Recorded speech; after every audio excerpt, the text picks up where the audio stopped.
Olá, pessoal. A partir dessa terça-feira a gente vai encontrar o presidente Lula para um bate-papo, uma conversa, né? Leve, uma conversa solta. Ele recebeu um calhamaço de papel aí com milhões de coisas. Agora imagina, 37 ministérios fazendo coisas, viajando pelo Brasil, viajando pelo mundo. É muita coisa para conversar. Claro, a gente não pode falar tudo num programa só. Então vamos começar leve, já com cobrança, né? Todo mundo comentou ontem, né? Ministério do Namoro falou e agora? Deu para comemorar alguma coisa ontem? Não, eu pensei em criar o Ministério do Namoro, mas aí teria que ser eu o ministro, então... O Alckmin faz isso, né? Ele pega um cargo e pega outro também, né? Eu resolvi não criar por conta disso.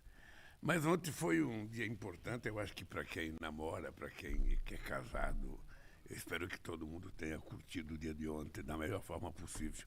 Mas o dado é isso, show. Veja, nós estamos dia 1º de junho, sabe, 6 meses depois que nós começamos a governar o país. Eu acredito que nós trabalhamos mais do que em qualquer outro momento da nossa história, porque nós encontramos o país destruído, então era preciso reconstruir. E quem sabe, quem já reformou uma casa, quem já reformou uma garagem, quem já reformou um muro, sabe que fazer a reforma e reconstruir é muito mais difícil do que fazer uma coisa nova. Como nós tínhamos uma quantidade enorme de políticas públicas que tinham dado certo, a gente então resolveu recriar essas políticas públicas para, a partir de agora, a partir do dia 2 de julho, lançar um grande programa de obras, um grande programa para o desenvolvimento nacional com obras de infraestrutura em todas as áreas. É isso que vai acontecer no país e por isso eu estou satisfeito, sabe, com o trabalho que nós estamos fazendo. Bom, 37 ministérios e muita coisa sendo feita. Agora eu queria tocar um pouquinho, talvez no que toque mais as pessoas, né? O bolso, né?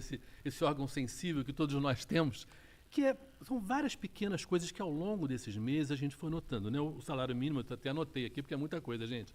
Salário mínimo é aumento real, né? A correção da tabela do imposto de renda, que atende 13 milhões de pessoas. O preço dos combustíveis, de gás, de cozinha, em casa, isso faz muita diferença. O Minha Casa Minha Vida é uma coisa também para frente que também vai tocar no bolso. Antecipação do 13º para os aposentados, enfim, muita gente também. O Nova Bolsa Família, aquele que você falou, né, que era um programa anterior. São várias coisas, mas que no final das contas você vai somando, né, e vai melhorando a situação para as pessoas, né? Olha, eu sempre disse, desde que eu ganhei em 2003, que governar é como você plantar uma árvore. Ou seja, você plantou uma árvore frutífera, você tem que aguar, tem que ter sol e você tem que esperar os frutos aparecerem. Primeiro aparece uma flor, depois aparece um botão, depois esse fruto vai crescendo, vai ficando bom, vai ficando maduro, a gente come. Ou seja, nós estamos nessa fase de que amadureceu já. Nós já sabemos, sabe, o que fazer daqui para frente. Nós sabemos que nós temos que fazer muito mais do que nós fizemos em qualquer outro mandato que nós tivemos, porque nós precisamos reconstruir o Brasil. Eu chego em estado por aí, cada estado que eu chego, eu pergunto se alguém lembra alguma obra de infraestrutura feita pelo governo passado. Ninguém lembra.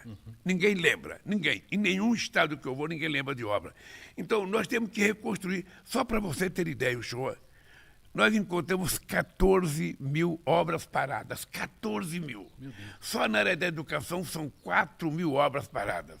No Minha Casa Minha Vida são milhares de casas que ficaram paradas desde o tempo do governo Dilma.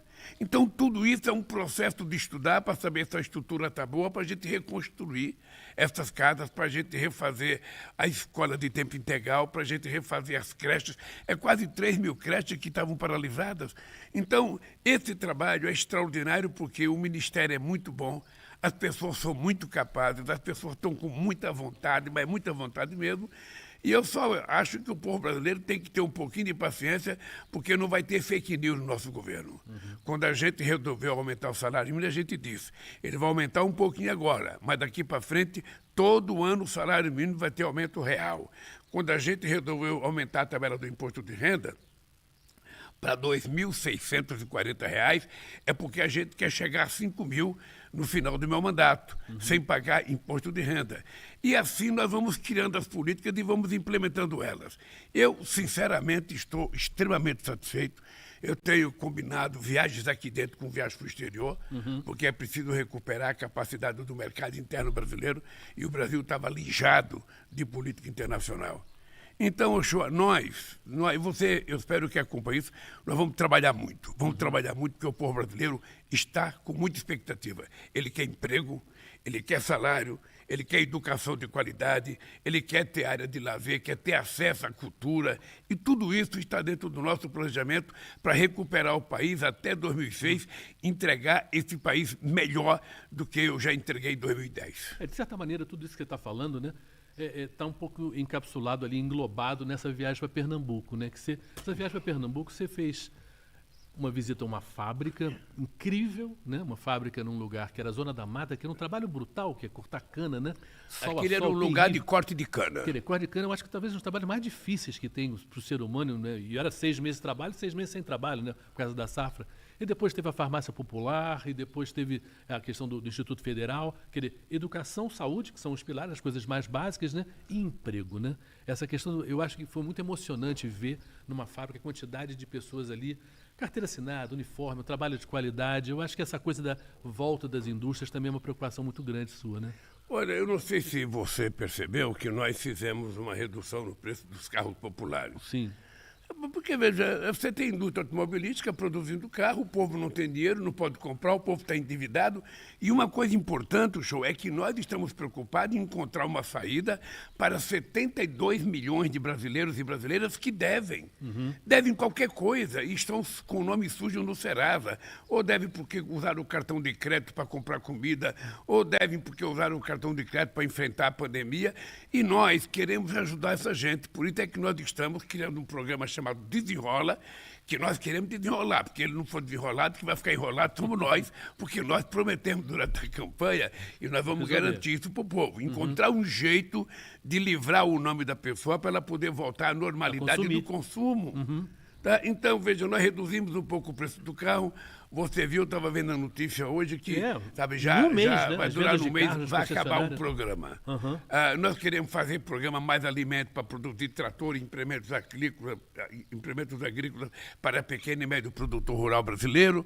E assim as coisas vão acontecendo, vai gerar o emprego vai gerar o salário vai gerar um consumidor, o consumidor vai poder, sabe, ganhar mais um salário, que vai gerar mais um emprego, mais um consumidor. E assim a roda gigante da economia vai funcionar, esse país vai voltar a crescer e a gente vai voltar a ter o direito de ser feliz outra vez. Presidente, pensa bem, esses primeiros meses foi muito rápido, né? Essa inflação desse mês, né, que foi a mais baixa aí dos últimos tempos, o crescimento desse primeiro trimestre foi altíssimo, quer dizer, o dólar baixando, a bolsa subindo, quer dizer, você esperava que fosse desse tão certo tão rápido? Não se trata de esperar. Você está lembrado que durante a campanha eu dizia 3 palavras mágicas: credibilidade, estabilidade e previsibilidade. A credibilidade o governo tem que ter junto à sociedade, ou seja, quando o governo falar uma coisa, o empresariado tem que acreditar, o povo tem que acreditar e ela tem que acontecer. A estabilidade é a estabilidade política, estabilidade social, porque sem essa estabilidade a gente não consegue governar. Se você não tiver segurança jurídica e não tiver segurança social de que as pessoas estão tranquilas acreditando, as coisas não dão certo. E a outra é previsibilidade, ou seja, é muito importante que a gente tenha consciência que o trabalhador, desde o trabalhador mais humilde, ele tem que ter uma previsibilidade do que vai acontecer com ele durante o ano inteiro. Se ele vai ficar empregado, se ele vai ficar desempregado, se vai melhorar suas condições de trabalho. E o empresário tem que ter também essa previsibilidade para saber o seguinte: vai mudar a regra do jogo? Ou a regra do jogo vai continuar do jeito que está? Eu vou continuar investindo, e vou investir, e vou ter lucro, e vou investir mais, e vou ter mais lucro. Se a gente garantir isso, está resolvido o problema. É por isso que eu encontrei com a diretora do FMI em Hiroshima. Sim. E eu disse para ela: olha, eu vou te avisar uma coisa. A previsão do FMI sobre o crescimento do Brasil está equivocada. Quando chegar no final do ano que vem, eu vou encontrar com a senhora no G20 e eu vou lhe provar que a economia brasileira cresceu muito mais do que aquilo que o FMI está dizendo agora. Ela deu uma risada e falou: tomara que você esteja certo. E é verdade. Porque, veja, quando o dinheiro começa a circular, sabe? Quando o dinheiro começa a circular, as pessoas começam a comprar e as coisas começam a acontecer. E nós ainda temos que fazer muitas coisas. Quando você falou de casa, nós precisamos fazer não apenas do Minha Casa Minha Vida para as pessoas mais pobres, Precisamos fazer Minha Casa Minha Vida para a classe média. Sim. O cara que ganha 10 mil reais, 12 mil reais, 8 mil reais, esse cara também quer ter uma casa. E esse cara quer ter uma casa melhor. Então nós vamos ter que ter capacidade de fazer uma quantidade enorme de casa para essa gente. Então nós vamos ter que pensar em todos os segmentos da sociedade para a gente poder fazer com que as pessoas se sintam contempladas pelo governo. Essa parte das viagens internacionais, e semana que vem o senhor vai para encontrar o Papa e depois lá na França o Macron e outros líderes também, tem sido muito importante também para justamente recuperar não simplesmente o prestígio e o tamanho do Brasil lá fora, mas economicamente, né? Trazer, abrir de novo o país porque muita coisa tem a ver com relação pessoal, né? Essa coisa de confiança, esses encontros com os empresários que o senhor tem feito também. Olha, ontem veio aqui a presidenta da Comissão da União Europeia. Ela é uma figura muito importante na relação comercial. E ela veio conversar comigo sobre o acordo do Mercosul e União Europeia, e eu disse para ela que nós temos um problema, que nós não aceitamos colocar compras governamentais no acordo, porque senão a gente mata a pequena e média empresa brasileira. Sim. O que ela disse para mim, presidente, o que é importante é vocês colocarem no papel o que vocês querem, nós colocamos no papel e vamos ver se até o final do ano faz acordo. Eu quero fazer um acordo. E se Deus quiser, quero fazer até o final do ano. Eu estou indo à Itália visitar o Papa. Mas sabe quantos anos faz que não vem um governante italiano ao Brasil? Muitos anos, muitas décadas. Olha, nós temos 30 milhões de italianos e descendentes de italianos aqui no Brasil. Eu acho que o Brasil é o maior país italiano fora da Itália. Então, o cara não vem aqui por quê? Ou porque ele não é convidado, ou porque ele não se sente bem-vindo aqui. Eu vou tomar iniciativa. Eu quero não apenas encontrar com o Papa, mas eu quero encontrar com o presidente da Itália. E depois eu vou participar de um debate econômico em Paris. Sabem que eu vou fazer o encerramento do encontro econômico. Depois o Alckmin vai na CELAC, que é em Bruxelas, numa reunião da América Latina com a União Europeia. Eu vou pedir para o Alckmin ir, para mim poder fazer mais umas viagens aqui dentro do Brasil. Essas viagens aqui no Brasil, sexta-feira, né, tem essa ferrovia Norte-Sul, que é super importante, né? Um projeto tão antigo, né? Se falava há tanto tempo, e é o último trecho agora que vai ser inaugurado. Essa relação com o agronegócio é muito importante. O agronegócio, obviamente, é um esteio aí da nossa economia. E essa coisa está se voltando a se aproximar, porque lá atrás, né, no seu governo, se investiu muito no agronegócio, né? Olha, o Shoa, deixa eu te falar uma coisa e falar para as pessoas que estão nos assistindo aqui. Eu nunca tive problema com o agronegócio. Eu nunca tive problema. Eu governei 8 anos nesse país.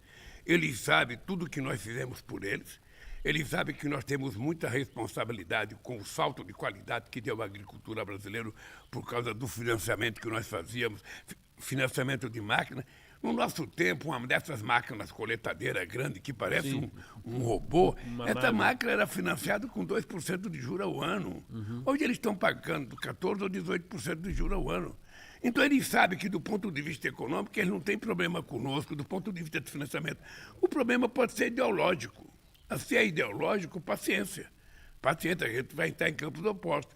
Eu fiz questão de dizer na Feira de Pernambuco o seguinte: olha, não há incompatibilidade entre o pequeno e médio produtor e o grande produtor. Não há incompatibilidade. Isso está na cabeça de quem não quer pensar direito. Porque, na verdade, o Brasil precisa dos dois. Os dois são complementares. Os dois ajudam o Brasil. Um produz mais para exportar, sabe? E também produz para o mercado interno, porque nós comemos soja através do frango que nós comemos, nós comemos milho através do porco que nós comemos, ou seja, então nós temos que levar em conta que também é muito importante, não só para exportação, mas para o mercado interno. Mas a pequena e média agricultura é que cria aquela galinha caipira que você gosta, o tomate, o aquele alface, porquinho que você gosta, aquela frutinha que você gosta, o feijão, sabe? Então nós precisamos ajudar os dois. E eles têm que viver em paz, porque cada um ajuda o outro. O que é interessante é que eu fui na Bahia visitar uma feira, visitei máquinas importantes, mas só tinha um lugar que estava vendendo alimento. Era a barraca da pequena agricultura. Sim. Então, eu acho que se as pessoas tiverem essa compreensão, e graças a Deus, o Ministério Paulo Teixeira tem essa compreensão e o Ministério Fávaro tem essa compreensão. E eu acho que a gente vai caminhando, vai caminhando, vai caminhando. Nós vamos anunciar o Plano Safra agora, tanto para a agricultura familiar quanto para o agronegócio, e eles vão perceber que da parte do governo não há nenhuma objeção a eles. O que nós queremos é que todos produzam, cresçam e que o Brasil cresça junto. Porque a agricultura familiar emprega muita gente, né? Porque quando a gente vê essas máquinas desse agronegócio, também não é tanto emprego assim, né? Porque é muito tecnológico, né? E essa questão do emprego é importante porque a pessoa tem que ficar no campo até para ficar lá querendo levar aquela vida do interior sem precisar vir para a cidade para arrumar um emprego, né? O senhor, nós temos aproximadamente 4.600.000 propriedades com menos de 100 hectares. Essas propriedades geram bastante oportunidade de trabalho, porque ninguém consegue produzir 50 hectares sozinho, 30 hectares sozinho, 100 hectares sozinho. Então é preciso que as pessoas tenham gente que trabalhe. Isso é importante, porque é o trabalho que dá dignidade à pessoa. O cidadão trabalha, no final do mês leva para casa o seu salário para sustentar a sua família. É isso que nós queremos, é isso que ele quer. Então nós vamos fortalecer a pequena e média propriedade, nós vamos fortalecer o agronegócio, nós vamos continuar fazendo reforma agrária, porque aonde precisar assentar gente, nós vamos assentar. E é uma coisa importante, nós estamos no governo, eu disse para o Paulo Teixeira esse dia, doutor Paulo, não precisa mais invadir terra. Olha, se quem faz o levantamento da terra improdutível é o INCRA, o INCRA que comunica o governo quais são as propriedades improdutivas que existem em cada estado brasileiro, e a partir daí nós vamos discutir a ocupação dessa terra. Sim. É simples. Sim. Não precisa ter barulho, não precisa ter guerra. O que precisa ter é competência e capacidade de articulação. Então eu falei para o Paulo Sérgio, para o Paulo Teixeira, Paulo, eu quero que o INCRA me dê a totalidade de terras ociosas que ele acha que tem no Brasil. É em torno disso que a gente vai discutir com a CONTAG, com o Sem Terra, com a FETRAF, para que a gente possa fazer os assentamentos necessários com muita tranquilidade. Eu lembro que na campanha de 2003 nós fizemos uma pesquisa se o povo queria a reforma agrária ampla, radical, sob o controle dos trabalhadores. Sim. Eu dizia isso no comício, eu falava bravo. Uma vez uma mulher falou assim para mim, Lula, por que você não fala mais calmo? Você gritando assim, você me assusta. E aí, o Duda Mendonça fez uma pesquisa. Você sabe o que deu na pesquisa? O povo queria a reforma agrária tranquila e pacífica. Sei. Então é essa reforma agrária que nós vamos fazer no país. Sim. Usando o INCRA e usando os canais competentes, digamos Não, assim. e colocando os trabalhadores que querem trabalhar para trabalhar. Não tem problema, não tem por que haver luta, não tem por que haver guerra. O que tem que haver é compreensão de que o Brasil precisa ter segurança alimentar e, por isso, o Brasil precisa produzir muito para que a gente tenha, inclusive, um estoque regulador. A gente agora repartiu a CONAB com a agricultura familiar e com a agricultura empresarial. Por quê? Porque é preciso que a gente tenha um estoque regulador. Um país precisa de um estoque regulador. Se tiver uma crise de alimento no mundo, nós temos que ter garantia de que não vai faltar nem arroz nem feijão para o nosso povo. Daí porque a gente tem que incentivar o plantio e ainda para o pequeno nós precisamos criar uma coisa chamada preço mínimo, para que a gente garanta que o cidadão, ao plantar, e quando ele colher, se tiver baixo o preço, ele não perca. Tem a garantia, que ele receba pelo menos o que ele investiu. E aí o Brasil vai voltar a ficar tranquilo outra vez. Nessas viagens do interior, eu queria uma coisa mais pessoal do senhor, presidente. Lá atrás, 20 anos atrás, né, exatamente, quando começou 2003, e você começava a viajar pelo Brasil, aí já como presidente, não como candidato, e essas viagens de agora, o que às vezes você se vê comparando o lá atrás e o agora? Eu viajo o Brasil, na verdade, desde 1975. Depois eu comecei a viajar por conta das greves e depois por conta da criação do PT. O que mais me emociona hoje é que eu encontro mulheres com crianças no colo que me procuram com uma foto mostrando uma criança no meu colo. A criança no meu colo é ela, que agora é mãe. E ela pede para me tirar fotografia com o filho ou a filha dela para ela guardar de lembrança. Sim. Então, existe uma história criada nesse país ao longo de tantos e tantos anos, porque não tem ninguém nesse país que viaja o Brasil tanto que eu viajo ou que já viajou o Brasil tanto que eu viajo. Então, isso criou uma história, criou uma coisa que eu fico muito orgulhoso, porque às vezes eu choro, às vezes eu encontro pessoas. Você viu que naquele dia eu falei da caneta quando eu tomei posse? Sim. Foi da caneta que eu ganhei em 89. Pois bem, apareceu o cara da caneta. É mesmo? O cara da caneta ligou para cá para falar, fui eu que dei a caneta e tal. Aí eu fiquei muito emocionado, porque Essas coisas acontecem muito comigo. E eu encontro muita gente agora que ajudou a fundar o PT, que ajudou a fundar a CUT, que fez greve em São Bernardo, que trabalhou na Volkswagen, na Mercedes, que trabalhava em São Paulo. E toda essa gente que eu encontro pela rua me dá um frisson de emoção, porque Sim. eu acho que eu estou ficando um pouco mais experiente, não mais velho, mas mais experiente, e a gente vai ficando com o emocional mais forte. Sim. Mais forte. Eu me emociono com muito mais facilidade. Mas o que é importante é o seguinte, é que está nascendo uma juventude que quer um Brasil melhor do que aquele que eu queria quando eu tinha 18 anos de idade. O mundo evoluiu, as pessoas mudaram, e nós não podemos permitir que as coisas ruins tomem conta da humanidade. Nós precisamos acabar com a fake news. Por isso, eu queria aproveitar o show e fazer um apelo. Eu já fiz em Recife aos estudantes no Instituto Federal de Paulista. É importante que todas as pessoas que têm idade para se inscrever para o Enem se inscrevam até o dia 16. Porque o Enem estava muito desativado, o Enem estava um pouco desmoralizado. Sim. E nós precisamos recuperar a força do Enem, porque o Enem foi a coisa mais extraordinária. Nós chegamos a ter 16 milhões de pessoas inscritas. Então é importante que todo mundo que queira fazer universidade se inscreva no Enem até o dia 16 de junho, para que você possa ter a oportunidade de entrar numa universidade, fazer um curso e virar doutor ou doutora. Esse sonho de ser doutor, né, é uma coisa... Ser doutor, né? É uma coisa que é muito nossa, né? E é o casa própria, dar casa para a mãe, essa coisa do estudo, né? Eu me lembro que você falou uma coisa da tua experiência própria, né? De família mesmo, querer essa coisa de o que mudou para a tua vida o fato de você ter tido uma oportunidade que a tua família, teus irmãos, não tiveram, né? O show, eu sempre conto a minha história porque ela é o exemplo mais fácil das pessoas entender. Eu, por conta de uma profissão, eu ganhei mais que o salário mínimo. Eu fui o primeiro a ter um carro, uma geladeira, uma televisão, sabe? E depois eu virei dirigente sindical e presidente da República. Quando você não tem profissão, você não tem emprego. Ninguém te quer. Você chega na porta de uma fábrica, você fala que você está para fazer nada, É o que então aparece, você não né? serve. Então, é importante estudar. Eu sei que é cansativo, quando tem 16, 17, 18, 19, 20 anos, você pensa que o mundo nunca vai acabar, você pensa que a vida nunca vai terminar. Só quer e namorar, você né? só quer namorar, só quer zoar, só quer para balada. Não, dedica um tempo para estudar, porque esses 4 ou 5 anos que você estudar vai te dar garantia para o resto da vida, cara. Faça isso. Faça isso. Quem está te pedindo é alguém que já teve 16 anos, que já teve 18, que já teve 20, que já teve 25 anos, que já gostou de balada, que saía quinta-feira de casa e voltava só no domingo à noite e minha mãe me esperando.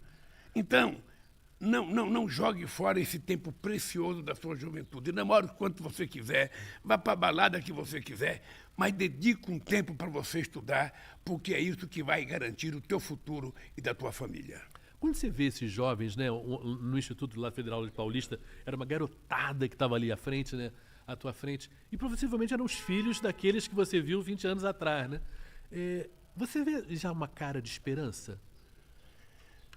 Eu vejo e eu tento sempre que possível falar muito de esperança, porque nessa idade a gente não tem problema. Nessa idade não tem coisa ruim. Eu, quando tinha 20 anos de idade, dava enchente no lugar que eu morava, entrava 1,5 metro de água dentro de casa. Poxa. Você acha que eu ficava chorando? Não. Eu e meus irmãos tirava a minha mãe de dentro, levantava o que tinha que levantar, eu pegava uma câmara de pneu de caminhão, amarrava uma corda, um companheiro meu, sabe, ia comigo, ele segurando a corda, e eu, de casa em casa, vendo se tinha gente para tirar, só que precisava de ajuda. Aí terminava aquilo, eu ia para um salão onde estava todo mundo dormindo no chão, e a gente ficava fazendo festa até o dia amanhecer. Sim. Então, com 20 anos de idade, com 16, com 17, com 18, não há tempo para desanimar, cara. Não há tempo mesmo. O mundo pode ser feito de alegria. O mundo pode ser feito de muita alegria, e essa alegria está dentro de você, é só você colocar ela para fora. Um menino de 20 anos, uma menina, não tem como acordar azedo, acordar nervoso, acordar sem perspectiva de vida. Eu, que tenho 70 anos de idade, ainda tenho sonhos e quero realizá-los. Eu sonho que esse país vai melhorar, eu sonho que a juventude vai melhorar de vida, que vai estudar, que vai ter emprego. Eu sonho que as coisas vão melhorar para todo mundo. Então, por favor, não pare de sonhar. Não pare de acreditar. E a gente tem que sonhar grande. Porque se a gente sonha pequeno, o que a gente vai construir é pequeno. E eu sonho sempre coisas grandes, porque assim eu estou motivado a construir as coisas que eu sonhei. Eu vejo no senhor um sentimento de urgência, né? Um sentimento de impaciência de que as coisas se resolvam, melhorem muito rápido, né? Você já estava com isso ou é que se sente assim, quando você fala, eu quero nesse mandato fazer mais do que eu fiz nos outros dois? O problema é que o mandato é muito curto. Num país em que você tem todas as dificuldades legais para fazer uma obra qualquer, para fazer um investimento, que você tem fiscalização, que você tem Tribunal de Contas, que você tem impeditivos, que você tem um Congresso, que muitas coisas têm que passar pelo Congresso, é normal. O mandato de 4 anos, às vezes você não consegue aprovar um projeto importante. Se a gente for lembrar o Obama quase que não aprovou nenhum projeto nos Estados Unidos. Então eu tenho pressa. E essa pressa eu costumo passar para meus ministros. Eu costumo passar. Cada um que eu converso, quinta-feira eu vou ter uma reunião com os ministérios para cobrar pressa. Não há tempo a perder. Não há tempo para conversa fiada. Ou seja, nós temos que levantar de manhã trabalhando, parar de trabalhar o mais tarde possível da noite e no dia seguinte levantar cedo outra vez. O povo está precisando ver o Brasil andar de cabeça erguida e nós fomos eleitos para isso. E é isso que eu passo para meus ministros, para minhas ministras. Sabe, nada de ter medo de cara feia, nada de ficar colocando, mas tem dificuldade. A dificuldade existe para a gente vencer. Sabe, quando a gente é oposição, aí você fala, eu acho, eu penso, eu acredito. Mas quando você governa, você não acha, não pensa, não acredita. Você faz ou não faz. E nós temos que fazer. É isso. Maravilha. Simples assim. Nós temos que fazer. O tempo do acha era o tempo da eleição. O tempo da acredita era o tempo da eleição. Sabe? Agora não, agora é fazer. Se tem uma coisa difícil, desenrole e faça. Porque é assim que a gente governa um país. Eu acho que estamos muito bem para terminar, eu acho que essa entrevista com esse final, porque esse final é muito otimista e é muito positivo. Uma coisinha, que é mais leve, né? Vamos terminar. Seleção brasileira, vai jogar aí 2 jogos aí, essa seleção brasileira, pensando aqui a Copa do Mundo, já 24 anos a gente sem ganhar. Guiné e Senegal são os amistosos, sem técnico. Faltava o Ministério da Seleção Brasileira? Eu acho que é triste isso. Eu acho que é triste a gente ter uma seleção que é considerada a melhor seleção do mundo e a gente não ter técnico. Tá? O que é mais grave é que eu acho que a gente hoje não consegue formar uma grande seleção porque a gente não tem o jogador da qualidade que a gente teve em 70. Todos homens formados, sabe, todo mundo calejado. A gente não tinha só meninas, a gente tinha homens jogando na seleção, a começar do Pelé, com 30 anos de idade. Eu lamento, eu estou mais triste até porque o Corinthians está caindo aos pedaços. Eu assisto o jogo do Corinthians, eu tenho vontade de deitar no sofá e não levantar durante muito tempo de vergonha. O time não está jogando bem, não está jogando bem. O meu Vasco também não está jogando bem. Eu sou vascaíno e brigo muito com a Janja, que ela é flamenguista, mas eu acho que não está bem. O futebol brasileiro não está bem. A gente já não é mais o melhor futebol do mundo. Hoje, a gente virou um país exportador de jovens jogadores que ficam experientes no exterior. A gente vende eles com 17 e compra eles com 34. Essa é a lógica do futebol brasileiro. Então, eu lamento que a nossa seleção ainda não esteja preparada para disputar os grandes eventos. Esse dia eu ouvi a seleção sub-20 brasileira, com jogadores experientes, perdeu para Israel. Verdade. Seria inimaginável, né? Não tem explicação. Presidente, vamos encerrar aqui, mas eu gostaria que o senhor falasse uma coisa. Essa foi a primeira das conversas que a gente vai ter. Vamos ter muitas aí agora ainda até para frente. E é importante a gente falar com as pessoas que estão na cidade, que as pessoas estão indo trabalhar agora, já estão no trabalho, a pessoa que está em casa ainda cuidando dos filhos. Uma mensagem sobre a importância da gente falar com as pessoas diretamente. Olha, eu gosto de falar. Eu gosto de falar, eu gosto de programa de rádio, eu gosto de programa de televisão. Eu gosto de falar porque quando a gente fala, a gente passa uma mensagem e se a gente passar a mensagem correta, a gente convence a pessoa a fazer uma coisa boa. Eu, você e milhões de pessoas decentes nesse país estamos numa guerra contra fake news. Nós precisamos derrotar o ódio. E nós precisamos valorizar a fraternidade, a solidariedade, valorizar o amor. Então, eu acho que nós estamos numa fase de muito trabalho. Eu, da minha parte, o show, eu quero que você saiba o seguinte, eu toda terça-feira estarei pronto para discutir o assunto que você entender que deve ser discutido. Você é um jornalista, você pensa o assunto e você chega, eu vou checar esse cara. Hoje eu vou ver se esse cara está preparado, vou ver se esse cara sabe das coisas, porque eu acho que o povo vai gostar. O povo vai gostar. A gente pode começar com 10 pessoas vendo a gente, daqui a pouco vai ter 20, daqui a pouco vai ter 30, daqui a pouco vai ter 50, e daqui a pouco a gente está falando para o Brasil inteiro. Tá? É isso, eu estou muito feliz de você estar aqui, muito feliz de trabalhar com uma figura extraordinária como você, não apenas como profissional, mas como homem, sabe, como ser humano. E eu acho que a nossa FECOM, ela acertou muito quando te contratou. Parabéns. Valeu, obrigado, presidente. Eu queria agradecer a todo mundo que está ouvindo a gente. Gente, e é como as coisas mudaram, né? Antes tinha que ouvir ao vivo, mas depois você vai encontrar isso também no YouTube, vai poder ouvir mais tarde. As pessoas estão em casa, estão no carro, estão trabalhando, estão ouvindo a gente agora e vão poder ouvir depois também. Foi um prazer realmente estar aqui com o presidente, vai ser um prazer enorme realmente repetir esses encontros toda terça-feira. Um grande abraço para todo mundo, né? E um bom dia para todo mundo. Um abraço, gente, e até a próxima terça-feira, se Deus quiser. Abraço, show. Abração.